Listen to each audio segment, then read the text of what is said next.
Shalom, shalom, shalom.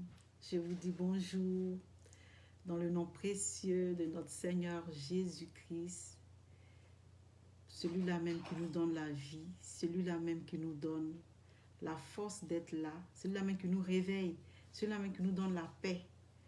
Lorsque nous sommes dans des moments, nous sommes un peu tourmentés, on se demande, mais est-ce qu'on aura la force de se lever pour faire ce à quoi Dieu nous a appelés? Mais il y a quelque chose en nous qui nous donne la force et puis du coup, on peut se lever pour venir parler de lui. Il est tellement merveilleux ce Dieu-là. Que Dieu vous bénisse, que Dieu vous élève, que Dieu vous protège et qu'il soit avec vous. Je veux vous dire merci pour tous ceux qui sont là. Aujourd'hui, nous avons un merveilleux thème. Et le thème dont nous allons parler aujourd'hui, c'est la parole faite chair. La parole faite chair. Ce thème-là, il est vaste. Ce thème, il est très vaste. Et je ne vais pas faire tout le thème aujourd'hui. Je vais juste faire l'introduction du thème aujourd'hui. On va juste parler de la parole. On va juste faire l'introduction. Et le lundi prochain, on va encore parler plus de la parole matérialisée, la parole faite chair. Et le troisième lundi, on va conclure avec la puissance de la parole et comment contrôler notre parole et qu'est-ce qu'on doit faire pour contrôler notre parole. Donc, c'est un thème que je vais faire sur 3 sessions, si on veut voir, sur 3 étapes. Je vais le faire en 3 étapes pour qu'on puisse le comprendre facilement et pour ne pas être aussi trop longue. Et quand il serait longue, l'Internet va faire défaut, on ne pourra pas écouter. Je préfère le faire un peu, pas trop long, mais sur plusieurs étapes. Donc, que le Seigneur vous bénisse. Donc, aujourd'hui, comme je l'ai dit, on va parler de la parole faite chair. C'est quoi d'abord la parole? C'est quoi la parole? La parole est un langage articulé, humain, destiné à communiquer une pensée. C'est ça la parole. C'est-à-dire qu'elle est destinée à communiquer une pensée. C'est un langage humain. On peut dire, je n'ai pas encore vu, à moins que ça ne soit un miracle, je n'ai pas vu encore un animal parler. Même qu'on le dise ou pas, on dit le perroquet parle, mais on n'a pas encore vu le perroquet articuler un mot lui seul. S'il n'a pas écouté la voix d'un humain, on n'a pas encore vu lui seul étant dans la brousse en train de parler. Généralement, c'est ceux qui sont, comment on appelle, ceux qu'on a domestiqués qui arrivent à parler, imiter un peu. Mais la parole est faite pour les humains. À moins qu'un animal puisse parler, ça c'est vraiment divin, c'est vraiment un miracle de Dieu. Là, on parle du surnaturel. Mais la parole est destinée à l'humain. Et pour mieux comprendre le langage d'une personne, il faut que cette parole-là soit bien articulée. Admettons que je dis, je veux manger et que je viens en face de vous et puis je dis, manger veut je. Personne ne comprend ce que je suis en train de dire parce qu'il n'a pas été bien articulé. Et admettons que je suis là, je suis en train de parler avec vous. Personne ne connaît ce qui est dans ma pensée. Présentement, je suis en train de parler. Mais lorsque je vais faire sortir la parole de ma bouche, alors vous allez savoir qu'est-ce qui est dans ma pensée. Vous allez voir qu'est-ce qui est dans ma pensée. En fonction de la parole que je fais sortir de ma bouche, vous saurez tout de suite c'est quoi la pensée dans ma tête. Vous voyez, si je suis là et puis j'ai comme envie de boire ou bien envie de manger, si je ne l'exprime pas, vous qui êtes là, vous ne savez pas ce qui est dans ma pensée. C'est quand je vais l'exprimer, vous allez dire, ah oui, elle veut ça. Donc la parole, permet de communiquer ce qui est dans la pensée pour que les gens sachent c'est quoi qui est dans ta pensée. Et la parole aussi permet d'exprimer un besoin. Si tu as un besoin, par la parole, tu peux exprimer ce besoin-là. Tu peux dire, je veux ça. Si tu es à la maison avec ton mari ou avec ta femme, si tu n'exprimes pas ce que tu veux, il ne peut pas rentrer dans ta tête pour savoir ce que tu veux. C'est la parole qui te permet d'exprimer ça pour que les gens puissent savoir c'est quoi tu veux. Donc, elle permet aussi d'exprimer une pensée, comme j'ai dit, un sentiment. Si quelqu'un est triste et puis il est dans son coin toute la journée, il est triste. Et cette personne a un sentiment de tristesse. Mais si la personne ne parle pas, on ne saura pas quel est le sentiment qui l'anime. Plusieurs plusieurs personnes vont venir te voir, mais il y a quoi, mon frère, pourquoi tu es triste, ma soeur, pourquoi tu es triste? Mais si tu n'exprimes pas ta pensée, tu n'exprimes pas ta tristesse par la parole, ceux qui sont autour vont jamais savoir quel est le sentiment qui t'anime. Il faut bien dire à ton ami qui ne sait pas que ton père est décédé ou ta mère est décédée ou tu as perdu ton emploi, que tu traverses une situation, il faut t'exprimer verbalement. Il y en a qui mettent des messages en tout noir, peut-être sur Facebook, ils changent leur profil, ils changent, mais souvent, on ne sait même pas qui, c'est quoi qu'il a. Peut-être qu'aujourd'hui, il n'a pas bien dormi, peut-être que tout, c'est vrai, c'est une manière de communiquer, mais là, le langage le plus approprié que Dieu a donné, c'est d'être exprimé, c'est de dire à tes amis, de parler pour leur dire que tu as un tel besoin pour qu'on puisse comprendre le besoin que tu as. Donc, le langage permet aussi d'exprimer son besoin, sa pensée et un sentiment. Et une souffrance aussi, quelqu'un qui vit une souffrance, s'il ne parle pas, on ne peut pas savoir qu'il vit une souffrance. Il y a des personnes qui disent, ah, mais il sait que je traverse des situations difficiles, il sait, il me voit dans ces temps-ci, là, je suis tout triste, il me voit, mais il peut pas, il n'est pas obligé de savoir que tu traverses une situation difficile par la réaction que tu vis si tu n'étais pas exprimé. Voilà pourquoi Dieu a mis la parole pour qu'on puisse connaître la pensée, le besoin aussi, et puis les souffrances qu'une personne vit. Et la parole qu'elle a, personne de nos jours, personne ne peut ouvrir la bouche et dire qu'il a déjà vu la parole. Personne ne peut dire qu'il a déjà vu la parole. La parole, on ne la voit pas. La parole, là, elle sort de la bouche, elle est invisible.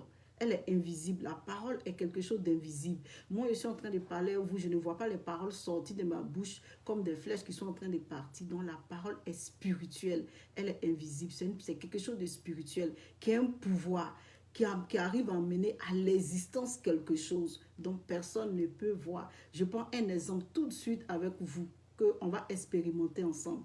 J'appelle ma fille, je lui dis de m'apporter de l'eau. Choumi, apporte-moi de l'eau. Donc, j'ai demandé à ma fille de m'apporter de l'eau. Et vous voyez, j'ai demandé à ma fille de m'apporter de l'eau. J'attends qu'elle m'apporte l'eau. Elle est au salon, elle est assise, mais je viens de faire sortir une parole pour lui dire, apporte-moi de l'eau. Et vous allez voir dans les minutes qui suivent, elle va m'apporter de l'eau. Donc, elle vient, elle me donne l'eau. Vous voyez, j'ai juste exprimé une parole, j'ai juste communiqué, Choumi, apporte-moi de l'eau. Et ma fille m'a apporté de l'eau.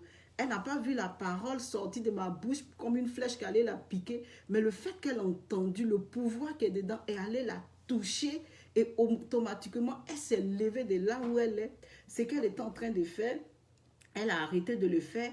Elle s'est levée de là où elle est pour me donner de l'eau. Donc, vous voyez la puissance qui est dans la parole. Quel effet ça peut produire? Donne-moi ça et automatiquement, la personne se lève et puis te donne ça. Ça produit un résultat visible devant tout le monde. On le voit, c'est pas caché. On le voit, c'est pas caché. C'est de la même manière, la parole aussi. Si tu l'utilises aussi mal, si je lui disais tout de suite, amène-moi un couteau, elle allait partir prendre le couteau, mais même si elle était bien hésitante, mais comme il y a un pouvoir dedans qui allait la toucher, elle va d'abord envoyer, puis maintenant se poser des questions. Donc, c'est un peu ça, la parole. On vient de voir l'exemple. Je prends l'exemple aussi de quelqu'un qui se marie, deux personnes qui s'aiment, qui vont à la mairie. Et arrivé là-bas, le maire organise la cérémonie de mariage et le maire leur demande consentez-vous à prendre, demande à l'époux, consentez-vous à prendre pour épouse mademoiselle X. Le monsieur, il répond oui. On demande aussi à mademoiselle Y, contentez-vous à prendre pour époux monsieur Y. Le monsieur répond oui. Ce oui qui est sorti de leur bouche là, c'est une parole que tous ceux qui sont dans la salle, les 50 personnes, les 60 personnes, 70 personnes qui sont dans la salle n'ont pas vu cette parole là. Mais le oui là vient de sceller une union à vie. Personne n'a vu cette parole sortir pour piquer monsieur, piquer madame, piquer les mères ou bien chacun sur sa place et puis les piquer, non. Mais la parole a produit quelque chose qui va sceller une union à vie. Et de cette union-là, de cette seule parole qui est oui là, vous allez voir que de là va sortir des enfants. De là va sortir des entreprises, de là va sortir une vie commune. Et en plus même des arrière-petits-enfants, vous allez voir, le oui qui a été dit à la mairie là, va faire sortir des enfants, va faire sortir des arrière-petits-enfants pour juste une seule parole qui est sortie le jour d'une union à la mairie devant le maire. Donc vous voyez comment la parole est je vais vous parler un peu, c'est un peu l'introduction aujourd'hui, comme je l'ai dit, c'est un thème que je vais développer sur 3 étapes. Mais aujourd'hui, on va juste parler un peu de l'introduction. Je vous parle un peu de la parole pour que vous compreniez vraiment c'est quoi la parole au juste.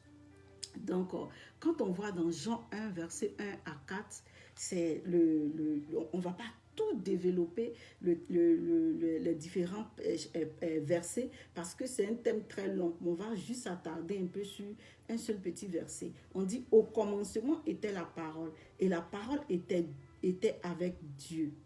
Et la parole était Dieu. Donc on voit ici que on nous dit la parole était Dieu. C'est sur ça que je vais faire vraiment mon introduction. La parole était Dieu. Donc on voit ici que la parole, par conséquence, la parole est Dieu. La parole est Dieu. Or, à chacun de nous, Dieu a mis la parole.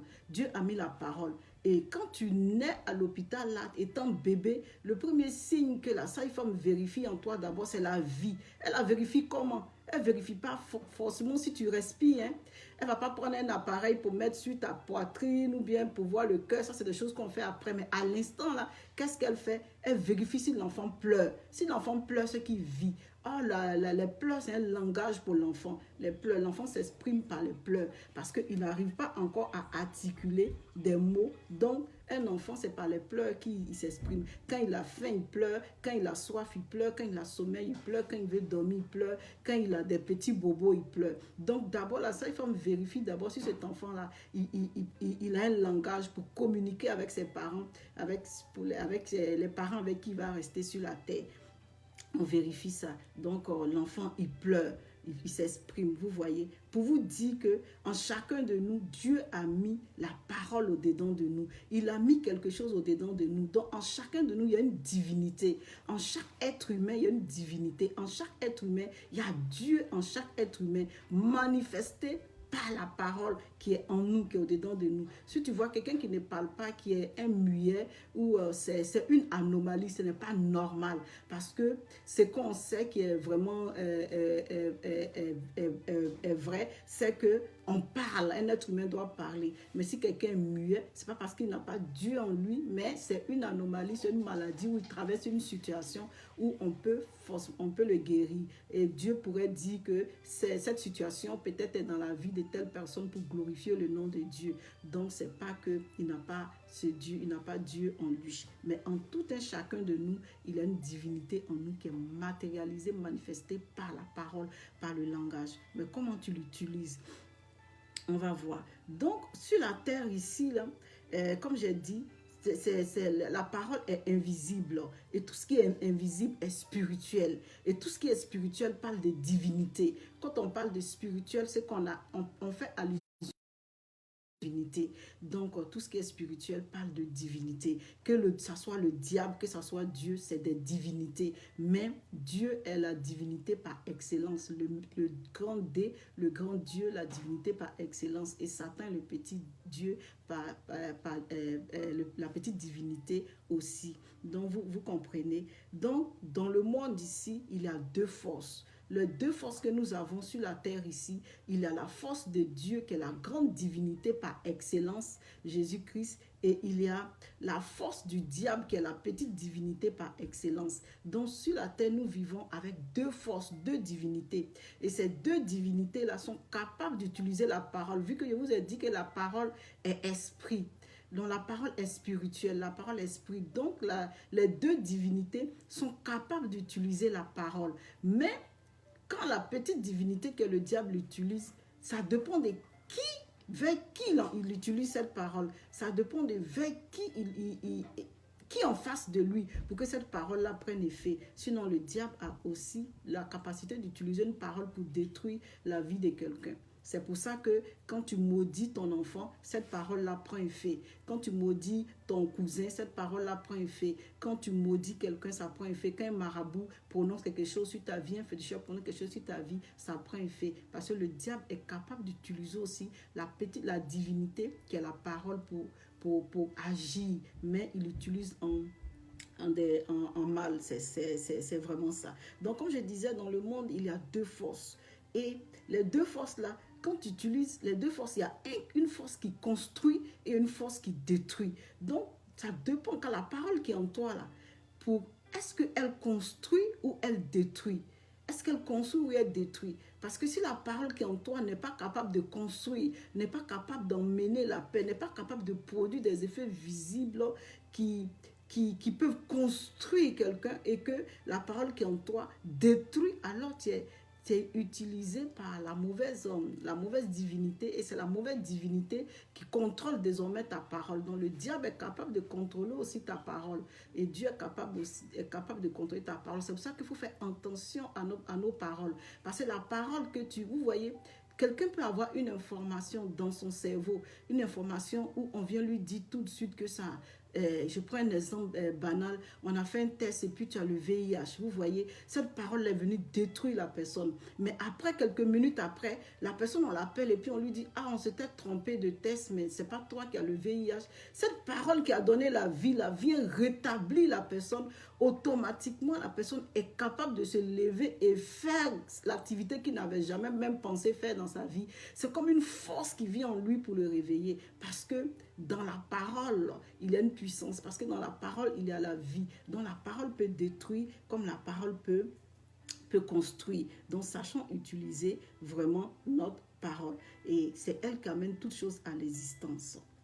Donc, si tu l'utilises pour détruire, alors tu travailles pour le diable. Si tu l'utilises pour construire, alors tu travailles pour Dieu. Parce que Dieu a pris la parole pour construire l'humanité. Toutes ces bonnes choses que nous voyons, ces belles choses que nous voyons, ce beau monde que nous voyons, c'est parce que Dieu a utilisé sa parole pour créer toutes ces belles choses, qu'elles sont là. Mais qu'est-ce que la Bible nous dit? Nous sommes imitateurs de Christ, de Dieu. Il nous a fait à son image. Nous devons être son modèle. Alors, toi qui es fait à l'image de Dieu, modèle de Dieu, tu devais utiliser la parole pour construire et non pour détruire. Tu devais utiliser la parole pour apporter un plus dans la vie de quelqu'un. La parole pour relever quelqu'un et non pour le détruire. Tu ne pourras pas utiliser ta parole pour aller briser des foyers, briser des couples, briser des unions, détruire des vies. Ça ne va pas fonctionner. Ça veut dire que tu n'utilises pas cette parole-là comme Dieu le veut, mais tu l'utilises mal. Alors, tu travailles pour le diable.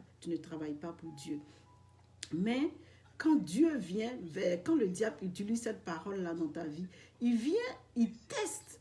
Cette parole que j'ai dit sur cette personne-là, je l'ai dit à qui? Qui en face de moi? Parce que si tu as la parole du vrai Dieu en toi, si tu as le vrai Dieu en toi, parce que comme la Bible dit, la parole était Dieu. Donc Dieu est la parole par excellence. Donc si tu as Dieu en toi, tu as Christ en toi, tu as Jésus en toi, la parole qui est en toi là, elle n'est plus n'importe quelle parole. Donc quand le diable vient vers toi pour te tester, le diable vient pour te tenter, il regarde qui est là, il voit un être humain, mais il ne sait pas quelle parole qui est en lui. C'est pour ça que la Bible dit de marcher, d'écouter la parole de Dieu, de nous nourrir de la parole de Dieu. Parce que c'est ce qui va sortir de toi, qui va faire que quand le diable va venir te tenter, il va venir te tester, il va dire, mais lui que je suis en train d'attaquer, lui que je suis en train de maudire, lui que je suis en train d'attaquer par la parole là. C'est pas n'importe qui. Il a la parole par excellence en lui. Il a cette divinité. Et c'est la parole qui forme Dieu. Donc toute la Bible, tout ce qui est dans la Bible, que ce soit l'Ancien Testament, que ce soit le Nouveau Testament, tous ces écritures, toutes ces paroles écrites là, c'est la divinité, c'est Dieu par excellence qui est résumé dans ces paroles là. Donc il dit que le livre de la loi n'est sur un point de ta bouche. Ça veut dire que si tu as toute cette parole là en toi, alors tu as Dieu en toi et tu es plus que vainqueur. Tu es plus que vainqueur. On va voir l'exemple ici du diable. Quand il a envoyé Jésus sur la montagne pendant son jeûne de 40 jours, quand il l'a amené sur la montagne, lui il a vu, c'est vrai, Jésus était un humain comme toi et moi, mais il ne savait pas qu'en Jésus, là, il y avait la parole, il y avait Dieu en lui, il y avait Christ en lui, qui était en lui, mais c'est l'enveloppe qu'il voyait. Donc il est venu, il a commencé à tenter, si tu es le Fils de Dieu, transforme cette pierre en pain, tu vas manger. Mais il ne savait pas. Mais lui qui est auteur de la parole par excellence, c'est à lui tu es en train de parler. Toi, tu es un usurpateur. Le diable est un usurpateur. Le diable est un copieur. Le diable, là, il photocopie. Le diable, il triche. Il copie ce qui n'est pas à lui. Mais lui qui est le créateur par excellence, lui qui est la parole par excellence, la parole faite chez lui-même qui est la parole, qui est Dieu faite parole, il était là devant lui. Donc le diable ne pouvait pas venir pour la... Jésus, c'était impossible que Jésus tombe dans les ruses du diable, dans la tentation du diable, parce qu'il était la parole par excellence, il avait la parole en lui. Donc aujourd'hui, on voit que de nos jours, il y a des personnes, ils ont maudit, ça prend. Je me rappelle un jour, ma mère m'avait expliqué une histoire, une de ses cousines ou bien quoi, qui avait maudit quelqu'un dans leur famille. Il avait maudit quelqu'un parce qu'elle était arrêtée au CM2 et par jalousie, elle a dit à l'autre un jour dans le discours, c'était l'aîné de leur famille, et puis elle a dit, toi tu ne vas pas réussir. Si moi je me suis arrêtée au CM2, toi tu vas t'arrêter au CM2. Et bizarrement, la fille arrive au CM2, l'école n'a plus marché, l'école est restée, elle n'a plus marché, elle est restée, elle est arrivée au CM2. Donc vous voyez comment la parole, qu'est-ce que la parole a produit dans la vie de cette personne? Elle s'est arrêtée au CM2, elle n'a plus continué ses études parce que sa grande soeur a dit des paroles sur elle. Mais parce que la personne sur laquelle ils ont dit les paroles là n'avait pas perçu le message du pouvoir de la parole, de la divinité qui est en elle, pour pouvoir aller contre cette parole et puis l'annuler. Et puis d'ailleurs, pour annuler cette parole, c'est pas n'importe qui annule une parole qu'un féticheur ou un sorcier t'a dit. Pour annuler la parole, pour qu'elle puisse prendre effet et puis être véritablement annulée, il faut avoir l'auteur de la parole en toi. Il faut avoir... le propriétaire de la parole en toi. C'est comme toi, tu as la formule. Donc, lui, tu as la formule en toi. Donc, lui va venir annuler la parole qu'ils ont dit sur toi. Mais ce n'est pas toi qui l'annule, mais c'est la divinité, la puissance de la parole qui est en toi qui vient annuler la parole que le marabout a dit sur toi. Sinon, il y a plein de personnes qu'on maudit et puis ils deviennent fous, ils deviennent ça. Vous pensez que ces personnes-là qui sont, ils disent pas, j'annule cette parole, j'annule cette parole. Ils le disent, mais est-ce que ça prend effet? C'est qui parle en toi? C'est qui parle en toi pour annuler cette parole-là? Est-ce que tu as le Dieu par excellence en toi? Est-ce que dans ta parole-là, il y a le pouvoir de cette divinité? Est-ce que Dieu est en toi pour annuler cette parole? Donc, pour annuler la parole, il faut avoir vraiment Dieu en toi. Ce n'est pas n'importe qui annule. De la même manière, le marabout est capable de prononcer une parole sur toi et puis ça va prendre effet et puis ça va détruire ta vie et puis tu vas tourner en rond et puis ils vont te dire, non, moi je suis primaire consulté parce que je ne veux pas que ma soeur qui est là, elle se marie. Et tu tournes en rond, tu tournes en rond, tu tournes en rond. Et puis ça prend sur toi. C'est de la manière que ça a pris sur toi et puis tu as tourné, tu tournes en rond. C'est comme ça que Dieu est capable, lui, de venir annuler cette parole-là. Réécrit une nouvelle histoire pour toi, réécrit une nouvelle parole pour toi. Parce que c'est lui l'auteur, c'est lui le créateur, celui qui a la formule de la parole. La Bible dit que la parole était Dieu. La parole était Dieu, donc c'est lui la formule. C'est lui qui connaît. Quand il faisait sa parole là, au commencement là, ça veut dire que il n'y avait même pas encore les cieux et la terre. Et puis la parole existait. Parce qu'on dit, au commencement, Dieu créa les cieux et la terre. Ça veut dire que les cieux même n'étaient pas encore créés. On dit, au commencement était la parole. C'est-à-dire la parole,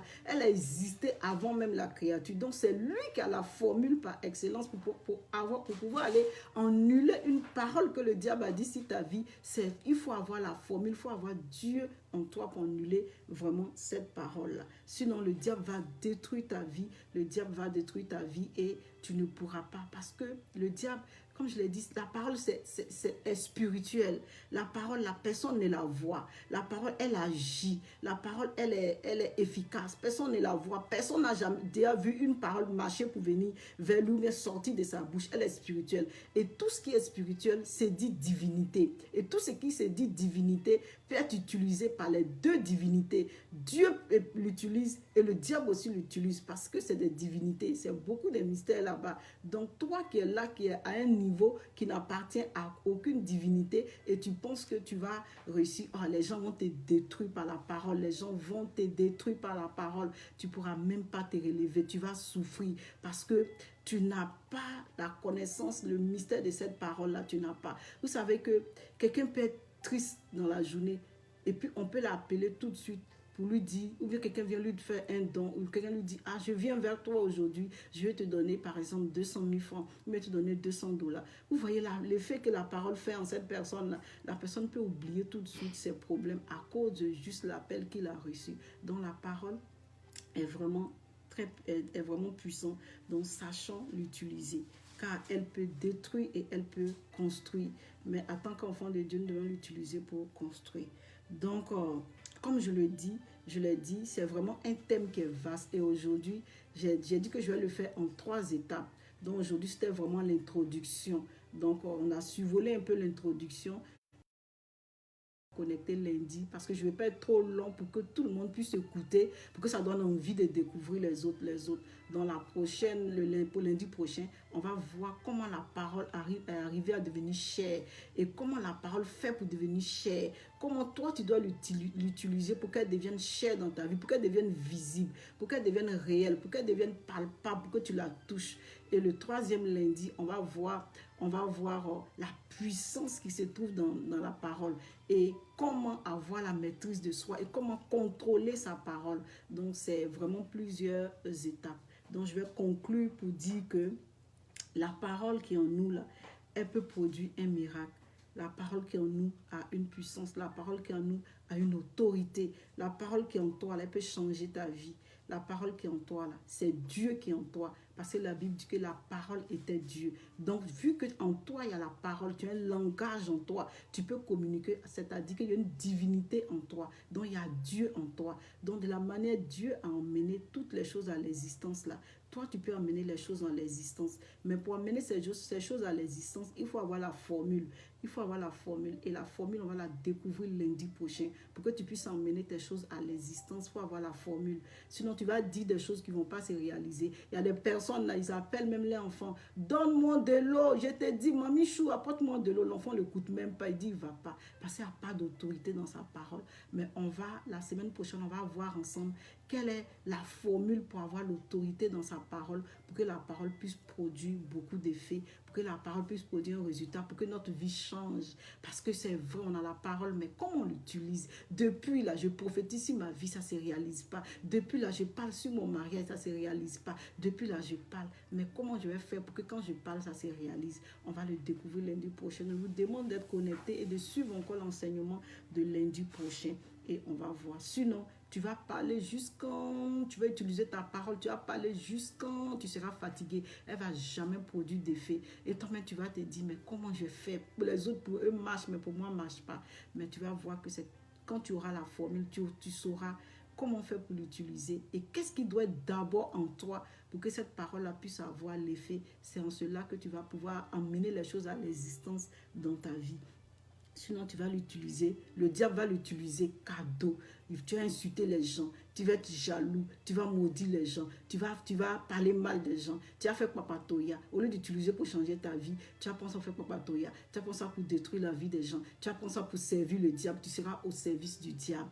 Au lieu de prendre ça pour être à ton service. Alors que le Seigneur bénisse sa parole. On continue lundi prochain. Même heure, même rendez-vous. Et que Dieu vous bénisse.